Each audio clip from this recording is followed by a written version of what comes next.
There's so much blame to go around for the 0-4 start to the Astros that it was even. It's hard to pinpoint one thing, but for me, as bad as the bullpen was at times, as much as Abreu, Presley, and Hader at some point this weekend let you down, it's the lineup. The fact that they had 2 extra base hits going into Sunday's game, that multiple times, probably 25 plus guys left on base throughout the series versus the New York Yankees. The lineup, just everything that went wrong at the end of last year and in the regular season and in the playoffs, where they just could not hit, could not do anything at home, it has carried over into 2024 in the absolute worst way possible. So my blame, first for me, goes to the lineup. Jose Abreu looks like the Jose Abreu for much of last year. You are certainly getting unlucky in some ways. Yordan Alvarez in particular had one of the most frustrating Sundays you're ever going to see. Had a couple of absolute bombs. They just were to the wrong part of the ballpark. He misses a double down the left field line as well late in that game by inches. But yeah, we look at this offense, Joe, and you feel like it has the potential to be one of the best in baseball.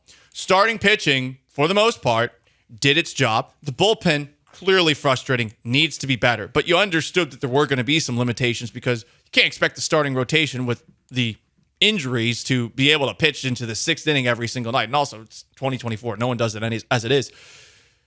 But the lineup has got to score.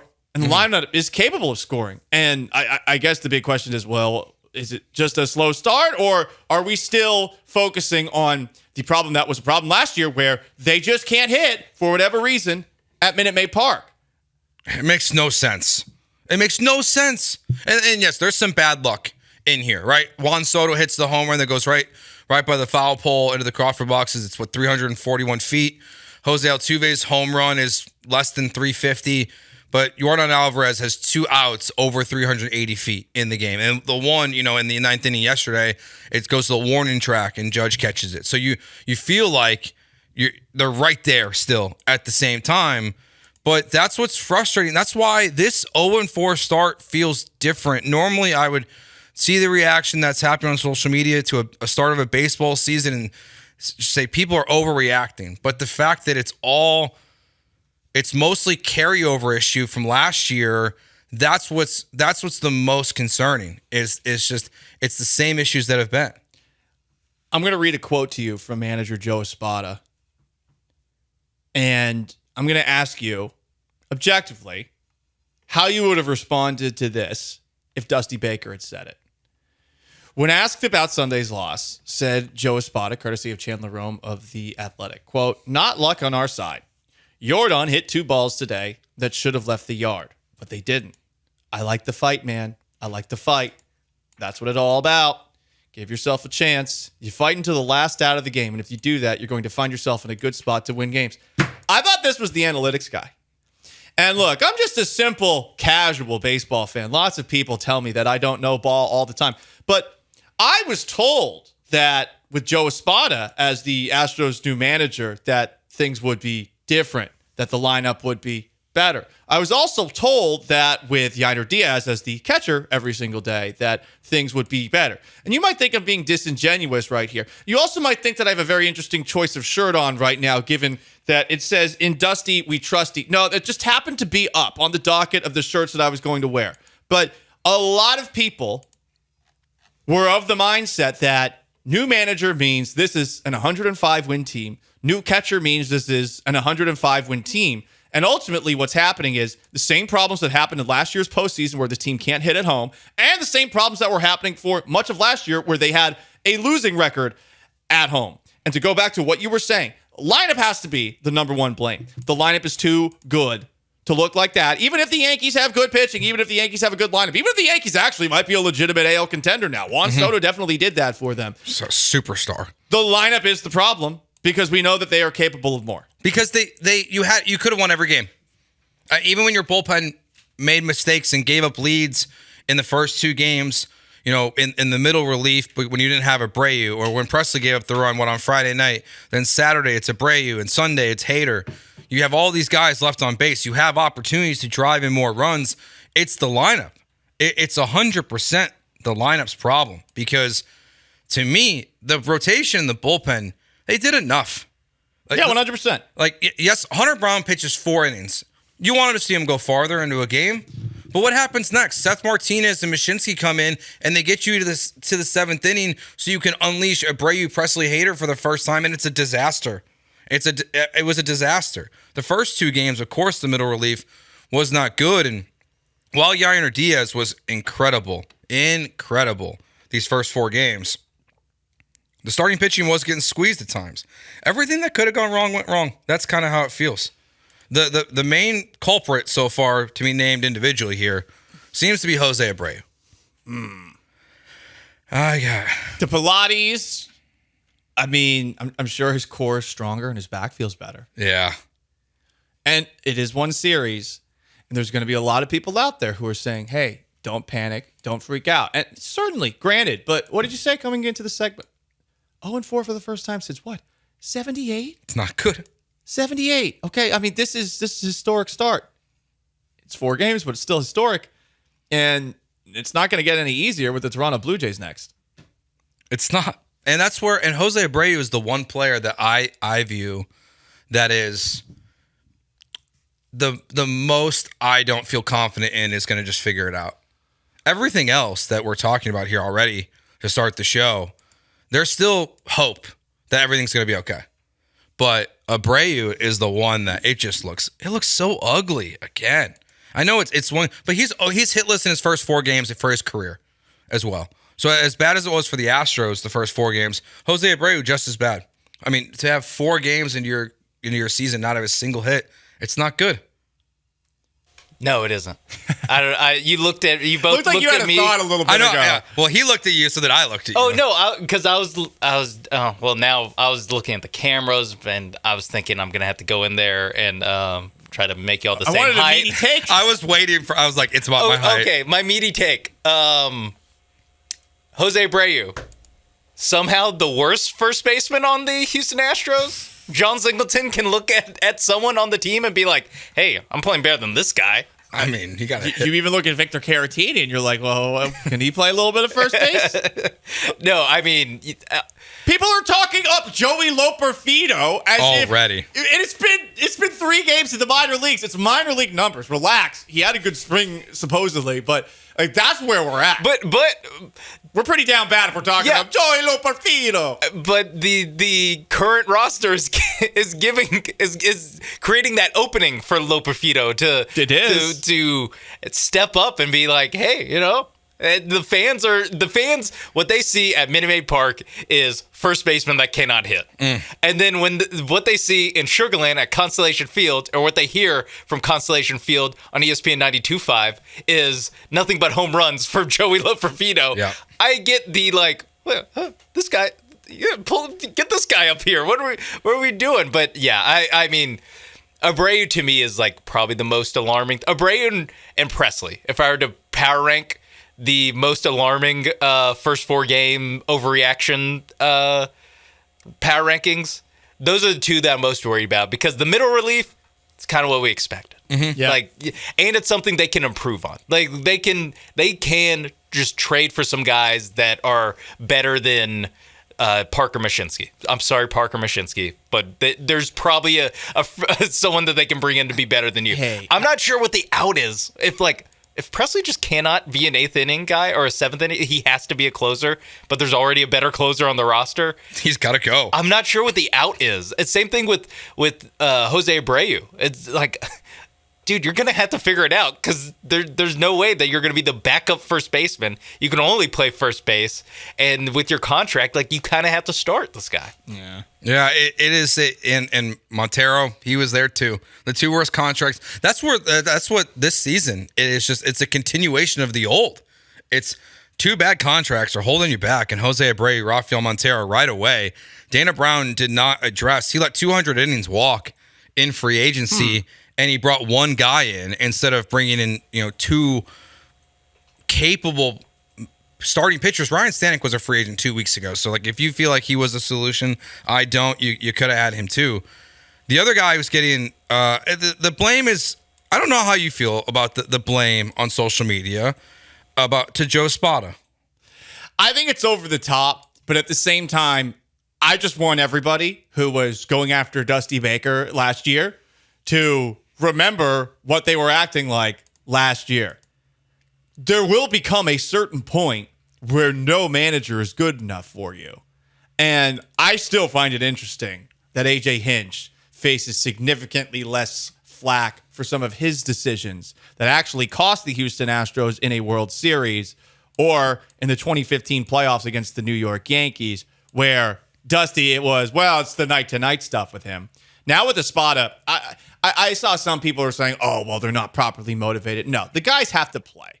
It is about performance. It's about the guys hitting. It's about the guys pitching. I really don't think that managers have much of an impact. But I have laughed seeing a lot of the people who believe that Dusty Baker was such a detriment trying to kick up a bleep storm in defense of themselves online, because a lot of the people, like myself, who felt like they went too far last year, calling him essentially every word except for the R word, those people, I think, should look at themselves in the mirror and wonder, wait, just how much does a manager actually do? And why did I make Dusty Baker my convenient scapegoat for this team not going where they were supposed to go last year? Yeah, I thought it was fascinating to see the people that were tweeting negative things about Joe Spada, and then the intelligent people were saying, where was this energy last year? Like, there are things that Dusty Baker did that frustrated me, specifically with Martin Maldonado and Yainer Diaz. Outside of that, Dusty Baker did a really good job here. He won you a World Series. He won a lot of baseball games. And the frustration with the Spada, it's too soon. And frankly, what is he supposed to do?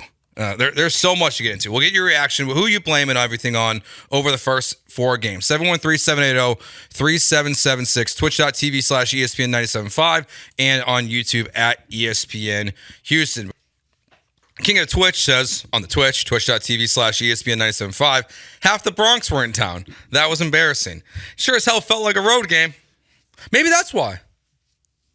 There were a lot of Yankee fans there. There were so many Yankee fans there. I mean, I wasn't there for any of these games, but you could hear "Let's Go Yankee" chants on the broadcast, and I can't even imagine what it would be like to be in a section. And here's the worst part.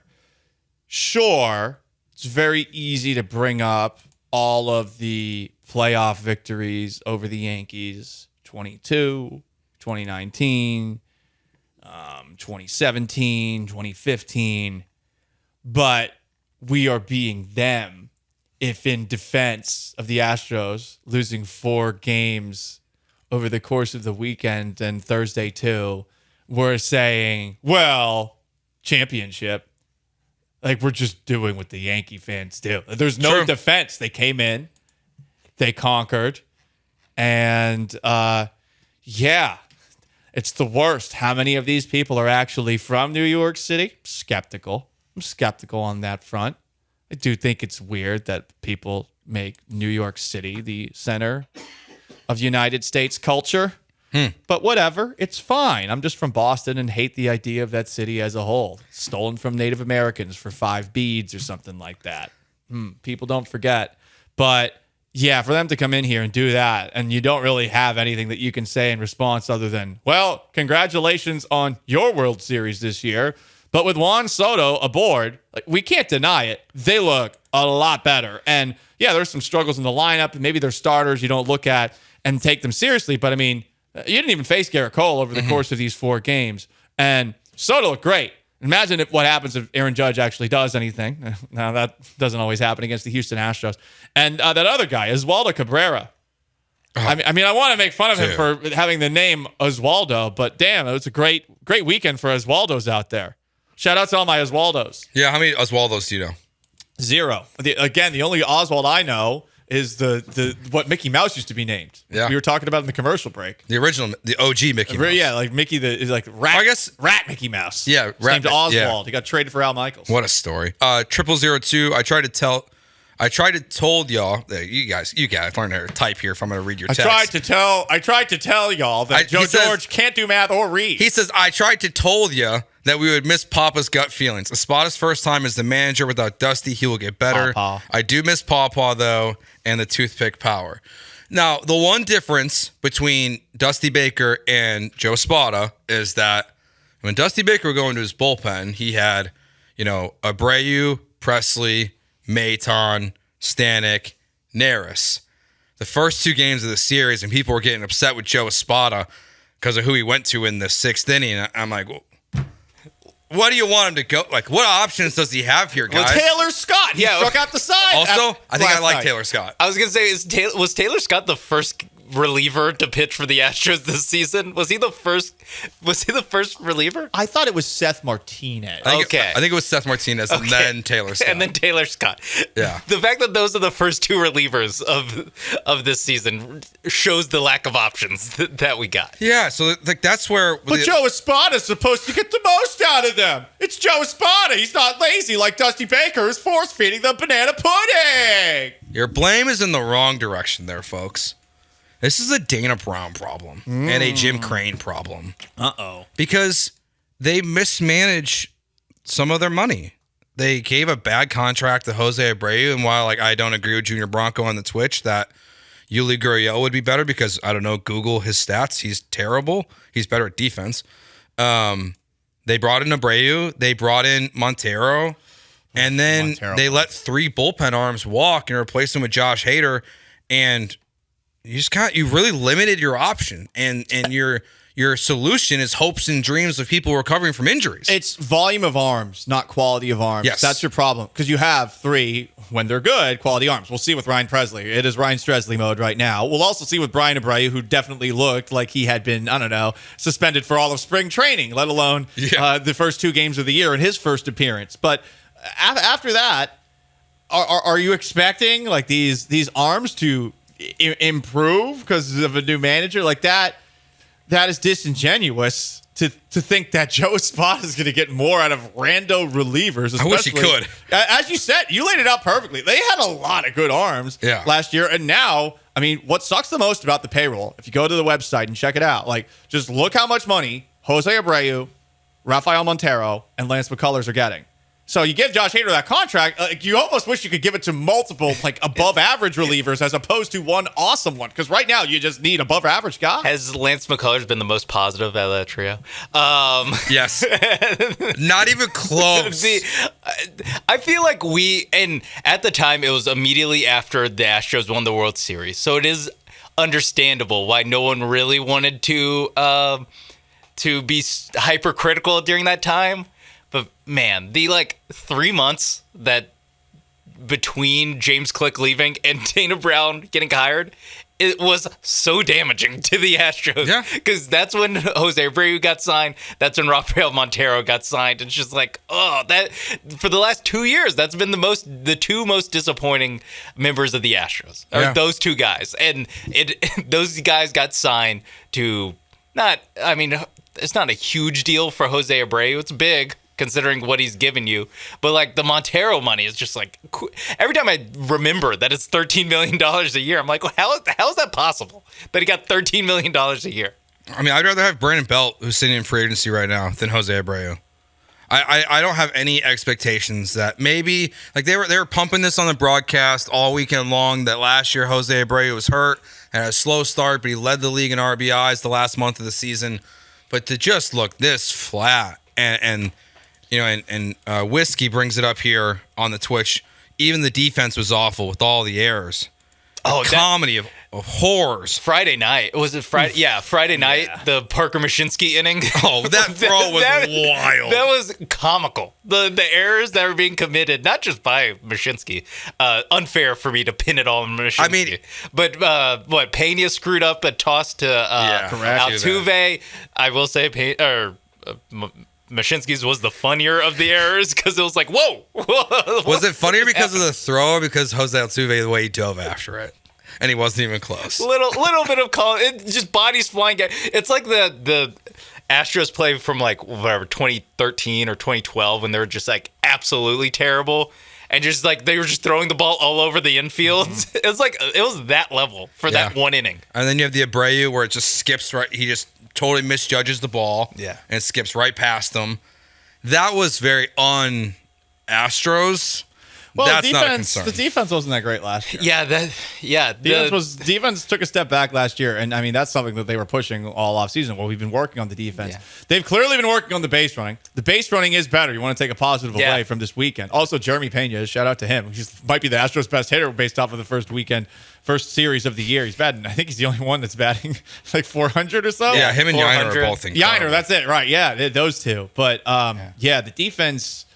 Oof. The defense, you just look. A lot of things went wrong, and I'm sure there's a lot of people out there who are also saying marathon, not a sprint, and that is true. I maybe Panic Man makes an appearance, ironically, later on in the show or something like that.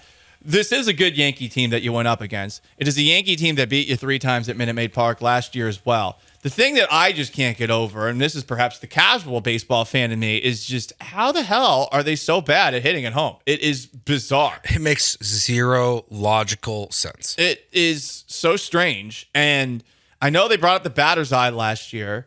The idea that they wouldn't do something about the batter's eye to make it a little bit more visible and actually speak to the players over the offseason just goes against everything that we're told Jim Crane is. But super competitive guy. You would think that he would see that and he'd be like, okay, well, we got to make an exception in center field. Yonder Diaz doesn't have a problem with the batter's That's eye. true, neither does Jeremy Pena. Yeah. Oswaldo Cabrera doesn't have an issue with the Juan batter's Soto, no eye. issues. Juan- Soto doesn't either. Like that's the thing where I'm like, guys, grow up. Like, what are we talking about right I mean, now? and the last we heard about it, like, I guess I need to go to Minute Maid Park to look at this, but the last tangible report we had was right after the season ended. Michael Schwab reported that someone in probably Astros media told him that they were fixing the batter's eye and they were going to paint more of it, more than they did in the postseason last year because they didn't fix it enough last year. It's not the excuse.